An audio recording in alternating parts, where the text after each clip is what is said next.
come tonight. He's agreed to tell you guys a little bit about his life. He's had some bad breaks in life, and he's had reasons why maybe he could just be mad at God and say, get out of my life, you've never done anything good for me. But Dave actually has a different story to tell than that, and I think it's kind of cool. So, Dave, you want to start it off? All right. So, my story kind of starts back when I was 5 years old. My family was living in Edmonton, and my parents separated, and my mom took us and the kids and moved to a nearby town called St. Albert.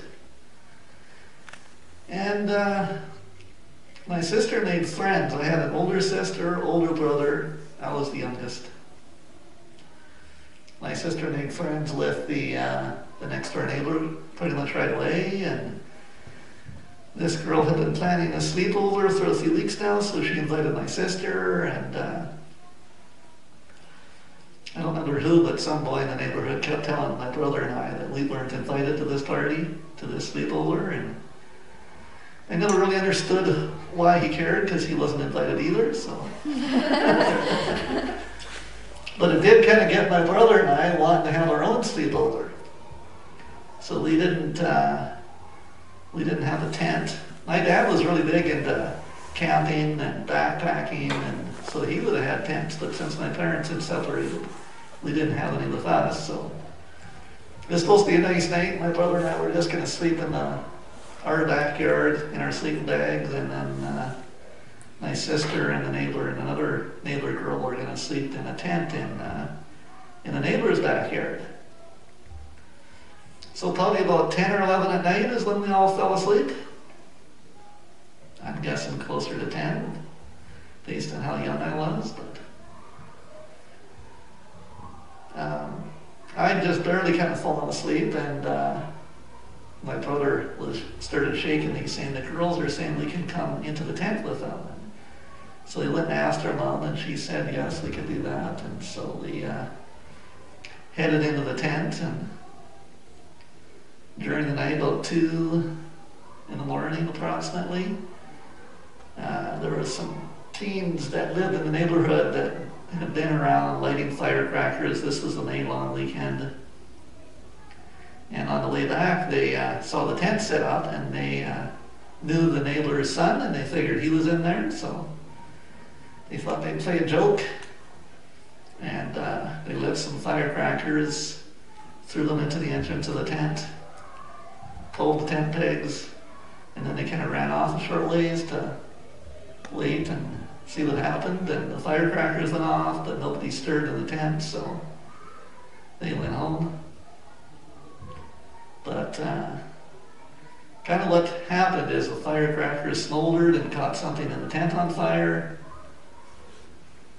and the whole tent went up in flames.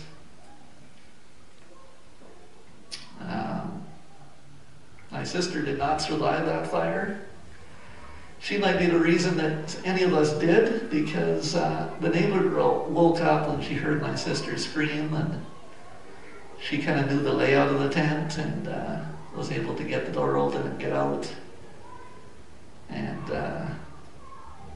they found my sister in a different part of the tent, so they figured she was probably the first one to wake up, and she went to where she thought the door was, but kind of got trapped by the flames. Now the neighbors kind of heard some of the screaming, and so they came running out, and the mom, she went and grabbed her daughter who had gotten out, and because her pajamas were on fire, and kind of tried to roll her in the grass. And the husband kind of jumped into the tent, which had collapsed by now, so it was just probably about 2.5 feet, 3 feet of fire. And he saw my brother in there, and he threw him out, and then he saw me and grabbed me and pulled me out, and then he couldn't see anybody else. So he got out, and it's kind of amazing that night, because I was sleeping right beside my brother, and he heard me crying while the tent was on fire, and so he couldn't see me because there was a wall of fire between us. He reached through the flames and grabbed me and pulled me over to him.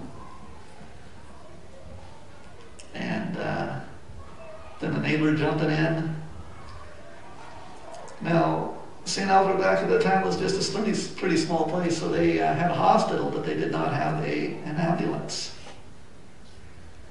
And so the neighbors that drove us to the hospital, it's kind of remarkable how they were woken up. It's because they had a couple sons that I guess their bedrooms were in the basement, but the only bathroom was on the main floor. So the mom of that family was woken up when her son came up to go to the bathroom about 2:30 in the morning, and when she woke up, she could see kind of the reflection of the fire on her bedroom wall. So she woke up her husband, and they're the ones that drove us to the hospital. Because I think if we would have waited for an ambulance to come in from Edmonton, I don't believe I would have survived, and my older brother may not have survived. So we were taken to the St. Albert Hospital, and I had 60% of my skin burned, which is basically from the top of my head down to my belly button. And my brother had about 30%. My burns were all 3rd-degree burns. His were 2nd and 3rd. So the doctors, when we got to the hospital, they figured they could save my brother's life, but they didn't think that I would survive. But they did what they could for me that night, and then the next day when I was still alive, they thought, well, maybe I had a slight chance, so they sent me to the bigger hospital in Edmonton. And I was actually in a coma there for 6 weeks. So this was probably May 21st, 22nd that this all took place. The doctors weren't able to operate on me until I think it was end of June, early July, because I was just in such bad shape. They had to really stabilize my body before they could do any sort of surgery on me. And so when I came out of the coma, they had me on a lot of painkillers. So I was not conscious most of the time. Most of my recollections are coming back from an operation, and I'd be super thirsty, but they'd say, no, you shouldn't drink, it'll upset your stomach. And I'd be like, oh, but I'm so thirsty, please give me some juice. And so they'd give me the juice, and I would immediately throw it back up. But it's just, how parched my throat was after the surgery, because I think at the beginning they might have even put me under with a gas mask instead of a needle, because my body was in just such bad shape. And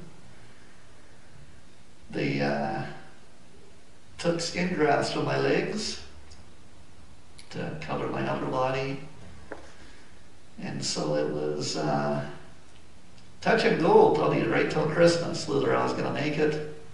Right when they think, they would think I was doing better, I'd get an infection, and then they'd have to scramble to stay ahead of that. And then when they thought I was really doing good, they took me out of a room where I had it all by myself, was in kind of isolation, and they moved me into a room with a few other children, and the boy next to me had a cold, and my immune system was way down just because of all the trauma that my body had gone through. My immune system had worked overtime, and it really couldn't keep up. And when your skin's gone, you're really open to catching almost anything that's,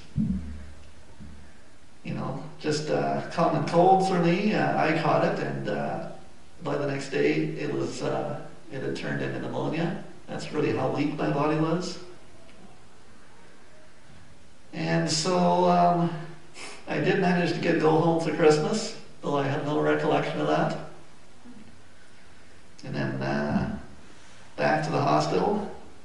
It was kind of the next year they thought maybe I was strong enough to do kindergarten, even though I was supposed to have been in grade 1 already as of September. But they didn't think I could handle a full day of school, whereas kindergarten was only half a day. So they put me in that, and I remember going to that, and it was probably like from 9 to noon. And by noon I was always sound asleep. I'd wake up back in my room later on. So it's kind of that period where I start remembering. I turned 6 that year in February. And my grandparents had sent some money to my parents, and they bought me this orange plastic little tractor that built kind of like a tricycle. So it looked like a tractor. And so I would ride that all over the hospital, just flying down the halls, you know. And the nurses thought that was just the best for me, because they were all the time trying to get me into physio, because I'd been lying on my back for so long in bed, but they had started teaching me how to walk again. And riding this tractor really strengthened my leg muscles and got me moving, which they had a hard time getting me to do otherwise. So I think they would probably use as an incentive. Okay, well, if you go and do your exercises here, then we'll let you go ride your tractor. And for me, yeah, that was just the most exciting thing of the day, was just riding that around. And I remember I'd just fly around the corner and kind of skid around the corner. It just had plastic wheels. Sometimes, you know, I'd fly around a corner and just barely miss a nurse. She'd jump out of the way. And so that's where my recollections started coming. And that's kind of the period they started putting me through physical therapy, because my hands actually gangrene had set in because they were burned so badly. So they had to amputate. So if you hold your hands up and you go kind of from your palm up to your first knuckle, that's about where they amputated all my fingers. Except my hands were smaller then, because I was only 5. So, and then some of my fingers are so small because skin grafts, they don't expand like regular skin does. They just remain tight. And so my fingers weren't able to grow like they should have. But kind of where they started with the physiotherapy was teaching me how to use my hands, how to pick things up. And yeah, I remember even getting snacks. You know, they'd give me a cookie and they put it on the table and I couldn't pick it up. And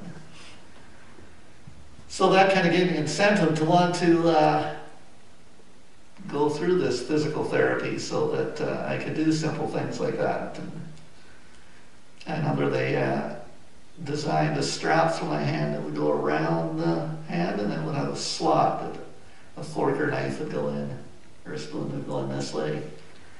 And that way they could slide a spoon in there and then I could eat. And I made a friend during that year who lived in St. Albert, and he lived in a wheelchair. I think he had multiple sclerosis. And we became friends, and I'd go over to his house occasionally because we didn't live that far apart. And I think somewhere during the age of 6, I thought, well, what will happen if I get there? And his parents say, hey, do you want to stay for supper? And I forgot my strap. You know, then I can't feed myself, and I can't eat unless they feed me. And so that's when I decided I was going to try to learn how to eat without using the strap. And so whenever I could, I would try that. And of course, whenever they caught me doing that, they'd make me put my strap back on. But I think it was about a year, and I didn't need the straps anymore. And kind of the other thing, because at age 5, you haven't really developed your motor skills. And so that was one of the things I was trying to do. Just a sec here.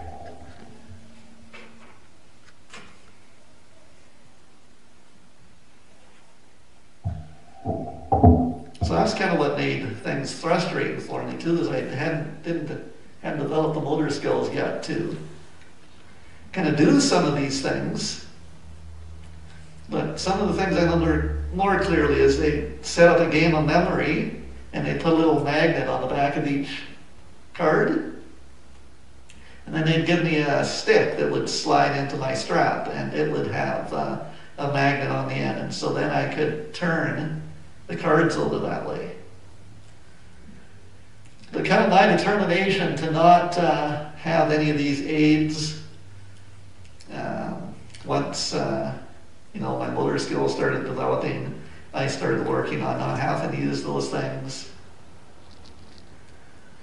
And got quite good at it. So, because for my clothes, when I first started teaching how to dress myself, they would take all buttons, snaps, and any other sort of thing off all my clothes and just put Velcro. So no zippers, no buttons, no snaps, just Velcro. And so once I got good at dressing myself that way and noticed that the other kids didn't have Velcro, they had buttons, I started begging, I want buttons on my clothes. And so they'd give me really large buttons and I'd get good at those, and then I would see, oh, the other kids' buttons are quite smaller. Well, I want smaller buttons. And kind of, if you remember when you were younger, whatever your friends had you wanted, it's that same sort of mentality that I was using. So I was in the hospital for 13 months before they finally let me go home to stay. And I was going to a school for the handicapped. So I went there through grades 1, 2, and 3. And then after grade 3, the people up in charge of that place, I guess, decided I was fit to go into public school. And so they sent me home to go to the school, which actually was just right across our back alley. So I'd run, hop the fence, and run across the schoolyard, and I'd be at school. So I could sleep in, eat my breakfast quick. I'd have 2 minutes to get to class, and I could still barely make it. So, but that is kind of where life got a little tougher, because I suddenly stood out in that school for the handicapped. Everybody had some sort of physical disability. So I didn't really stand out. Not like I did in the public school where,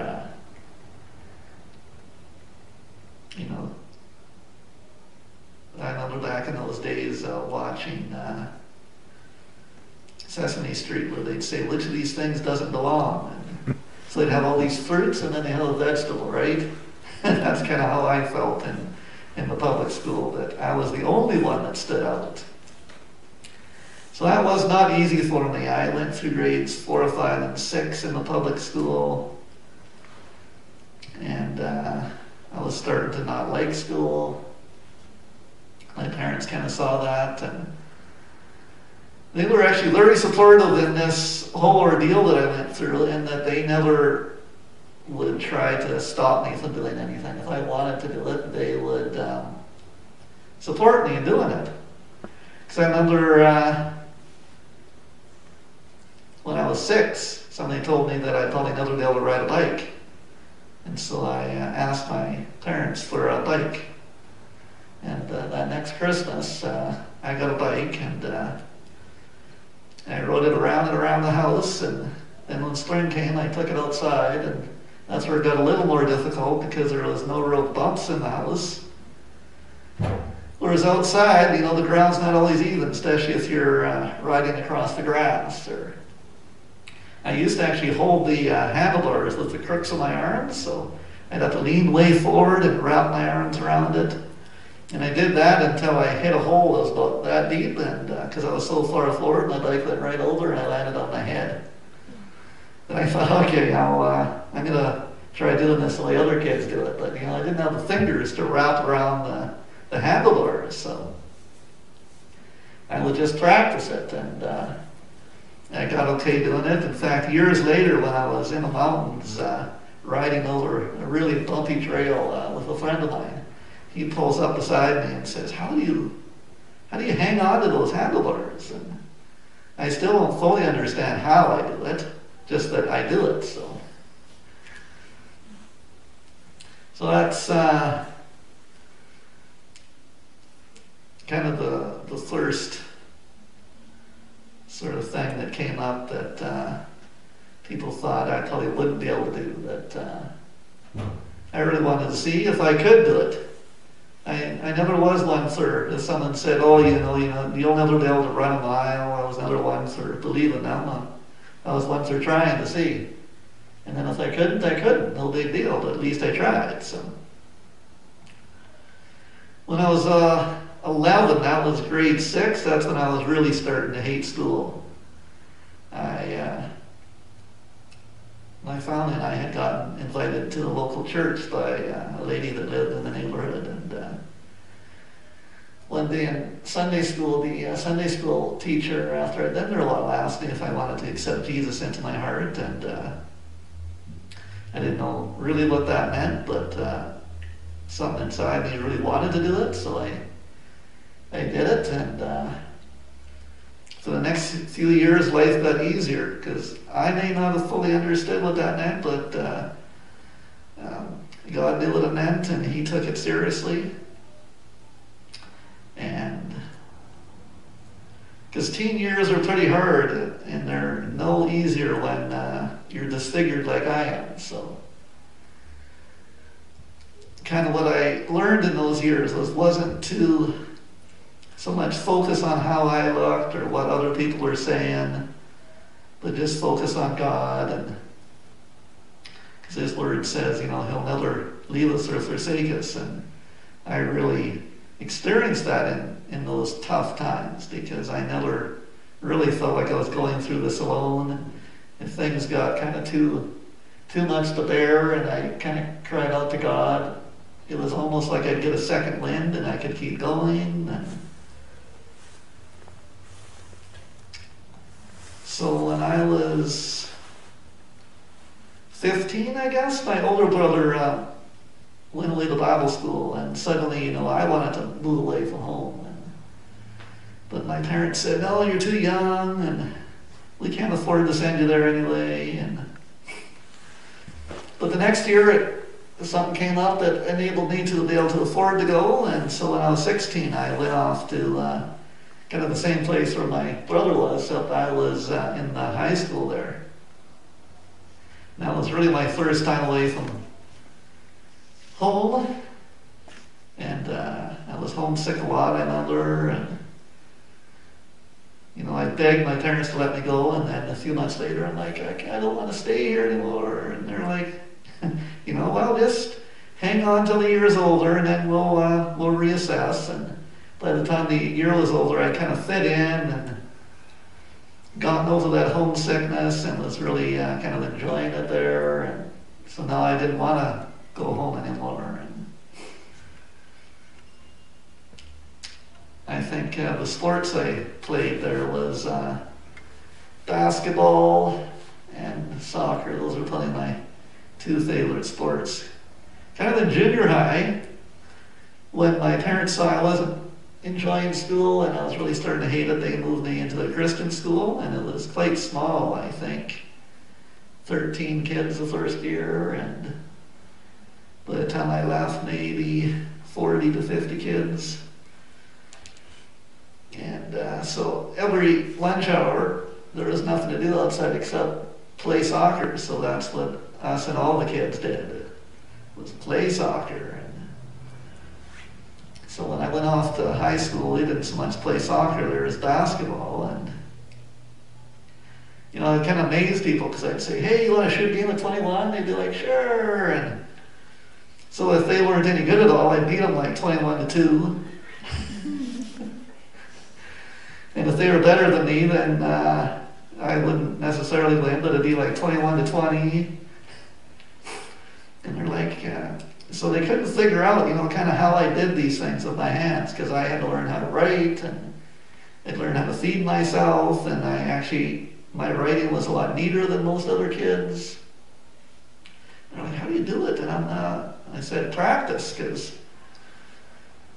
you know, if you can practice doing one thing for 10 years, you'll be pretty good at it.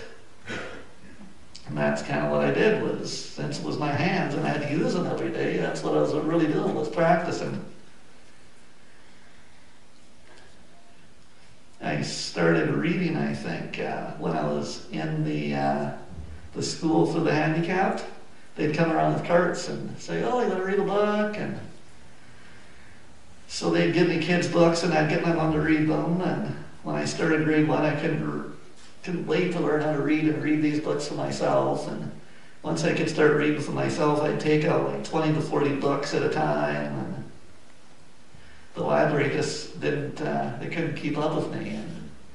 And I took out like half their stock probably when I took out 40 books. So they set a limit on how many you could take out. And so I would just go there more often, so I was still reading as much. And so I graduated from high school, and I got my driver's license. And when I was taking my driver's test, the instructor said I did really good, but she said, I don't think you'll be able to drive a standard transmission car, so I'm just going to put that restriction on your license. And that wasn't a big deal, because my dad had already helped me pick out a car, and it happened to be an automatic.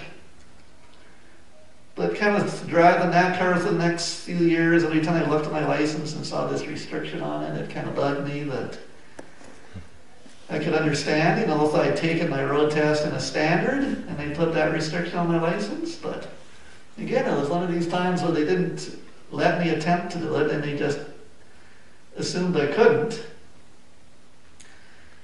So I'd been driving my automatic for about 3 years, and I was visiting friends, actually not terribly far from here, off in the Brooks, Dutchess area. And one night I was out visiting till a little bit later, 12 or 1 at night, and I was staying with a family, maybe just 15, 20-minute drive away. And on the way home, it was a dark, moonless night, and I came over a rise, and there was a cow line right in the middle of the road. And I tried to swerve, but my left tire hit it, and I flipped, and I slid down the road on my roof. And so then I needed a new car. What kind of car should I get? Well, let's get a standard. So I went and got a standard, and I learned how to drive it. And then I had to go do the road test. And I got that restriction taken off. And I think I'm on my 4th standard car now, and I don't buy them because I feel, you know, people think I can drive them. I buy them because they give you a lot more control, and they're a lot more fun to drive. So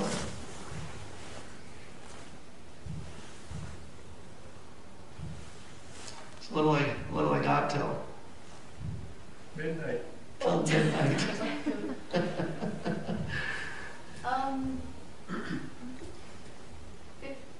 10 more minutes? Yeah, okay. So kind of one of the biggest things I had to learn was accepting myself for what I looked like. Kind of in my early life, I didn't so much see myself as handicapped because I just kind of refused to look at myself the way I looked, which wasn't really a good thing. It wasn't until later in my life that I had to take a look at kind of just accepting, okay, I am disfigured, but that's not who I am. And just choosing to accept, you know, choosing to like myself for who I was. And when I did that, I think the friends I had probably tripled in the next few years. It was almost like once I started liking who I was, people were more drawn to me. These days I got friends scattered all over the place, so all over Canada and the States. So when I want to travel and I can't afford it, I just send them a message and say, hey, how long would you like to put me up for?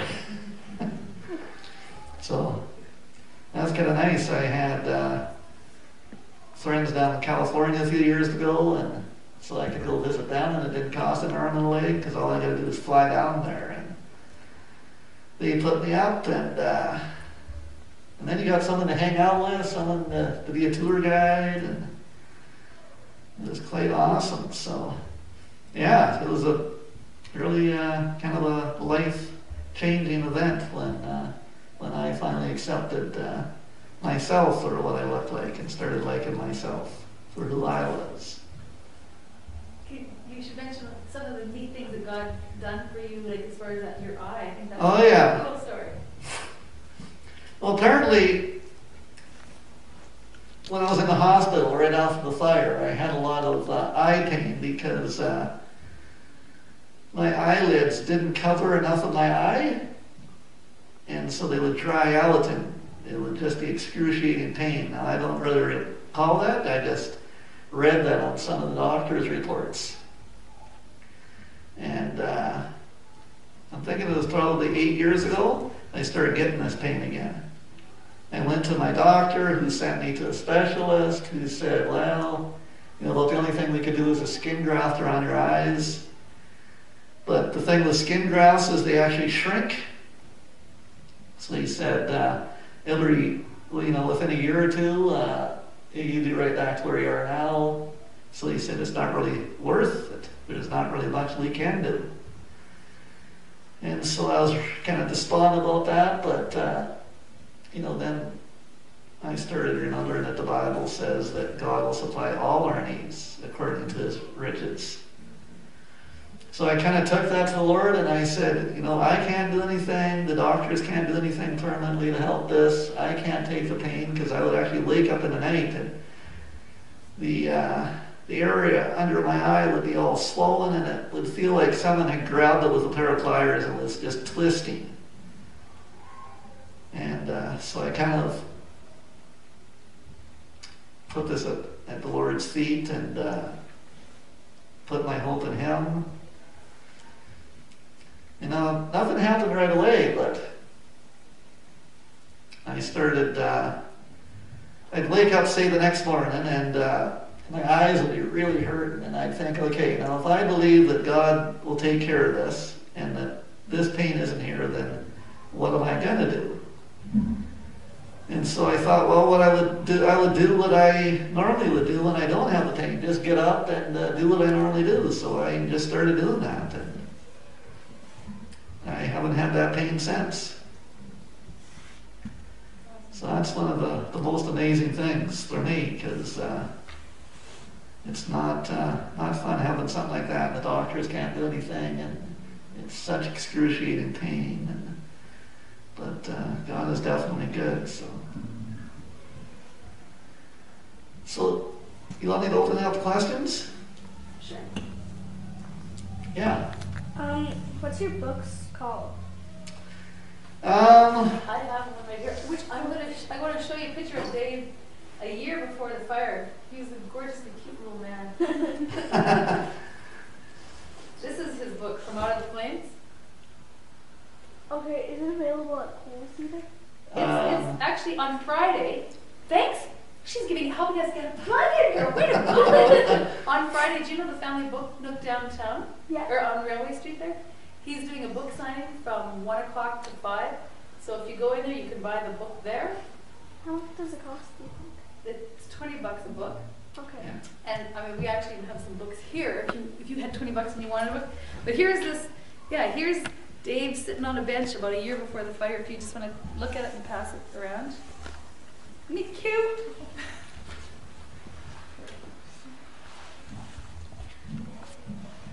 Any other questions? Yeah, I should tell you, because a lot of people ask us, the kids that threw those firecrackers, they didn't really find out what had happened until the next morning. And the police did get a hold of them, but they were only like 12, 13 years old. And really to be prosecuted at that age, they look at, whether it was a malicious act. And it wasn't done on purpose, so there was never really any charges laid against them. And I personally don't hold anything against them, because Wow. I don't see it really as their fault. I see it more as, it was a prank that went really wrong. Yeah. Just from looking at you, I have no idea how old you are. I was just curious. Well, I'm one of those ageless people. Yeah, he looks the same age as he did 27 years ago, except that the little bit of gray he's got now. Yeah, when someone said, hey, you're getting a little bit of gray in your hair, I said, well, I'm surprised I didn't have that in my hair when I was 6. From all the trauma I went through in that short a time when I was 5 to 6, and my hair should have turned pure white that year. That was my next question. I noticed you wear some headgear. Is there a reason for that? Just to hide the gray, I suppose. No. It kind of started out, I started wearing baseball caps, and that was more to keep the sun out of my eyes. Because my eyes were really light sensitive when I was young. And then kind of the last surgery I had, the doctors had to do a skin graft on my scalp. So they took some skin off my leg, put it on my scalp, and they said, no more baseball caps because that's too abrasive. So they recommended finding something else, and my dermatologist told me a bandana would be a good thing because they said the skin up there is really thin, and it's good to keep it out of the sun. And so that's the reason I wear it. Oh, and how old are you, Dave? Oh, you don't tell your age? You're just like women. No, because I hardly even tell myself my age, so. Oh, okay. Was there ever a time when you kind of got angry at God or anything because of what you'd been through? No, I don't ever remember being angry. I remember at age 6 just wondering why it had happened to me, and just wondering, wishing it hadn't. But no, I don't recall ever being angry at God, and I don't see it as anything that happened as God did. It's what Satan did, and God's kind of using it for good. What Satan meant for evil. So that's kind of how I look at it. You guys, don't you remember me reading a poem about Satan? Yeah. Last Restoration. I forgot about I actually came in. I won judge's choice for that. that. Oh, is that what you read at the school? Oh. I remember you bringing your thing. Yeah, they actually, since they said Satan's such the devil, they actually gave me the judge's choice, and I actually prayed for him. Oh. Well, my friend is also Christian, so we're going to Messianic Christian school next year. Are you? Oh, wow. I go there next year, but it's going to be... Well, then if you go to Messianic Christian next year, you can play basketball against our school. We always play against Messianic Christian. Oh. Well, Hey, Yeah. what's your favorite Bible verse or promise from God? You probably have many, but... I do have many, but I would